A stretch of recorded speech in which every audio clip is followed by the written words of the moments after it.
un rapport de mars 2023, du 8 mars 2023, c'est la dépénalisation des actes pédocriminels promu dans un rapport de l'ONU en date du 8 mars 2023 sous couvert de protection des droits de l'homme.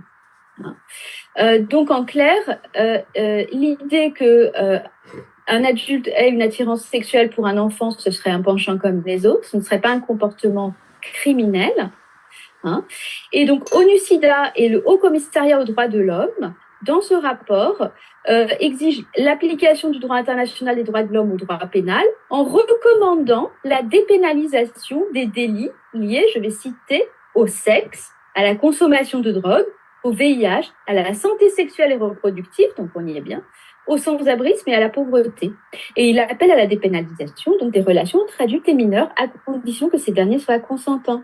Mais comment se fait-il qu'on n'en ait pas du tout entendu parler ? Il y a un plafond de verre dans les médias. Moi, je m'en suis aperçue en 2017. C'est-à-dire qu'en fait, les médias traditionnels, les médias officiels, disent une partie de la vérité, mais ne disent pas toute la vérité. Je me souviens, ça m'avait marqué, il y avait un article je crois que c'était Libération, je sais plus, un moment où il y avait les histoires avec Marlène Schiappa, qui nous avait expliqué, non, l'école n'enseigne pas la masturbation à 4 ans. C'est une vérité partielle. C'est-à-dire, c'est pas l'éducation nationale qui enseigne la masturbation à 4 ans, c'est effectivement les directives de l'OMS qui passent par le ministère de la Santé, qui, lui, forme des équipes selon ces directives de l'OMS et donc ce fameux document standard pour l'éducation sexuelle en Europe, un cadre de référence pour les décideurs. Quelle est l'origine de textes aussi pourris ? Comment c'est possible ? C'est sorti du cerveau malade de Kinsey, au départ. C'est sorti de...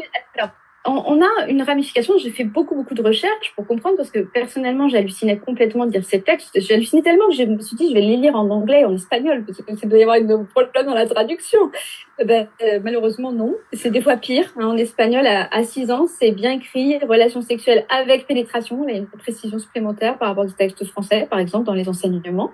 Alors, bien sûr, c'est des enseignements qui conduisent à standardiser la sexualité sur la base d'un concept qui serait l'enfant serait sexualisé dès la naissance. Et cette idée-là, elle est née, en fait, chez Kinsey. Alors, Kinsey, c'était un entomologiste, alors il était spécialiste des insectes, mais Rockefeller lui a confié une grande recherche sur la sexualité humaine à l'université d'Indiana, et il a débloqué les financements qu'il fallait à cet homme. Alors, la suite, je viendrai quand même sur Kinsey, ce sont été des recherches pédocriminelles. Nous le devons, la connaissance de tout ça, nous la devons à une femme absolument admirable, aujourd'hui décédée, qui est Judith Reisman, qui était professeure américaine, qui a travaillé pour le département de la justice américain, et qui s'est rendu compte, à force de recherche, que l'échantillon Kinsey pour travailler sur la sexualité humaine, et elle a rencontré des témoins, et puis après je vais vous prendre quelques exemples de ces personnages, eh bien l'échantillon, c'était sur 4120 hommes, 3526 étaient des déviants sexuels avérés, dont 1600 délinquants sexuels et psychopathes incarcérés. Donc voilà l'échantillon pour étudier la sexualité humaine. Donc il y a eu des viols de nourrissons. Dans le livre même